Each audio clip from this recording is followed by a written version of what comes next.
तो एक प्लानिंग और एक षड्यंत्र चल रहा है कि कैसे भी करके वहां पे पूजा रोकी जा सके और उसके लिए कोर्ट के बाहर के जो हथकंडे हैं उसको भी अपनाया जा रहा है। अगर ऐसा होता है तो पहले तो बहुत बड़ी क्षति हो जाएगी, जो लोग वहां पूजा पाठ कर रहे हैं उनकी जान माल को खतरा होगा, साथ ही साथ जो पूजा हो रही है वो रुक जाएगी। The namazis are coming in large numbers so that this roof which is in dilapidated condition can fall. See, it's a very important book, and if anyone wants to understand the history and the truth of ज्ञान व्यापी, you can go through this book.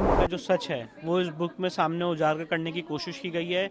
जो इसकी legal history है, जो ज्ञान व्यापी हिंदुओं के लिए महत्व रखता है, उसके बारे में इस बुक में बताया गया है। माननीय विक्रम संपत जी ने बहुत ही अभूतपूर्व काम किया और मुझे लगता है ये बुक जो भी पढ़ेगा उसको ज्ञान व्यापी के सच के बारे में पता चलेगा। और इस बुक ने हिस्टोरिकल एस्पेक्ट को डील किया है, लीगल हिस्ट्री को डील किया है, और साथ ही साथ ज्ञान व्यापी में जो हिस्टोरिकल डिस्टॉर्शंस हुए हैं उन सारी बातों को भी इसमें डील किया गया।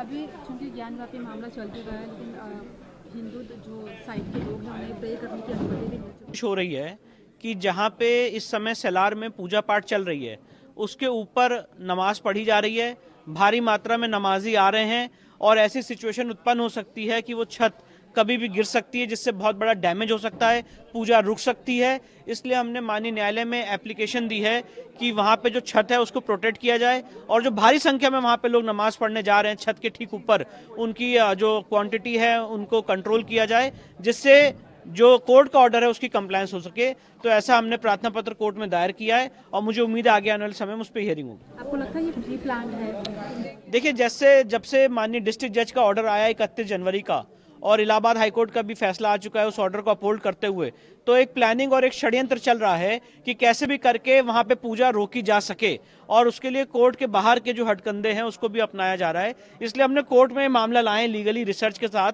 और कोर्ट में पिटीशन फाइल की है कि किस तरह से वहां पे छत गिराने का प्रयास किया जा रहा है। इसलिए जो जिला एडमिनिस्ट्रेशन है उसको डायरेक्ट किया जाए कि उसको रोके कि वहां पे छत ना गिर सके, और साथ ही साथ जो पूजा पाठ चल रही है कोर्ट के ऑर्डर के कंप्लायंस में वो निर्विघ्न रूप से चलती रहे। अगर ऐसा होता है जैसे आप बता रहे तो उसकी कॉन्सिक्वेंसेस क्या होते हैं? नहीं, काफ़ी मुझे लगता है अगर ऐसा होता है तो पहले तो बहुत बड़ी क्षति हो जाएगी, जो लोग वहाँ पूजा पाठ कर रहे हैं उनकी जान माल को खतरा होगा, साथ ही साथ जो पूजा हो रही है वो रुक जाएगी। इसलिए हमें पूरी उम्मीद है कि माननीय न्यायालय इसका संज्ञान लेगा और जल्द से जल्द आदेश पारित करेगा। और मैं बात ये भी बताना चाहता हूँ आपको, जो मैंने प्रार्थना पत्र लगाया है ऐसा सिमिलर प्रार्थना पत्र काशी विश्वनाथ ट्रस्ट ने भी लगाया है। तो इस समय दोनों प्रार्थना पत्र माननीय न्यायालय में इस समय विचाराधीन है। Yes. About the Shiva launch. See, it's a very important book, and if anyone wants to understand the history and the truth of Gyan Vyapi, you can go through this book. This book deals with the historical aspects of Gyan Vyapi. This book deals with the legal aspects of Gyan Vyapi. This book also deals with the historical distortions which have been attempted so far as Gyan Vyapi matter is concerned. So this is a tremendous piece of work done by Honorable Vikram Sampath ji, and I think it's a treat for all the people who want to understand the truth of Gyan Vyapi.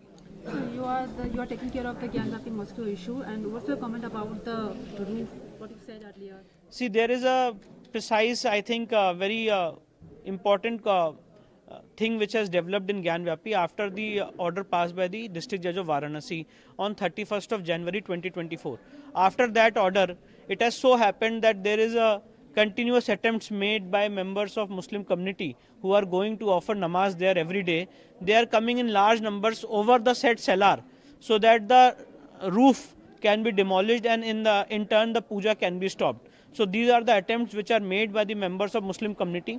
We have filed an application before the District Judge of Varanasi wherein we have asked that the namazis must be restricted so far as their entry is concerned over the roof of the cellar, and apart from that the repair work also must be conducted in the said cellar so that puja which has been ordered by the Honorable Court can go on without any hindrance. So this similar application has been filed by Kashi Vishwanath Trust also. So I think in the near future this matter will be heard and appropriate orders will be passed by the Honorable Court. So what I understand that this is totally a pre-planned. Yeah, definitely. I think this is a conspiracy to circumvent the orders passed by the Honorable Court.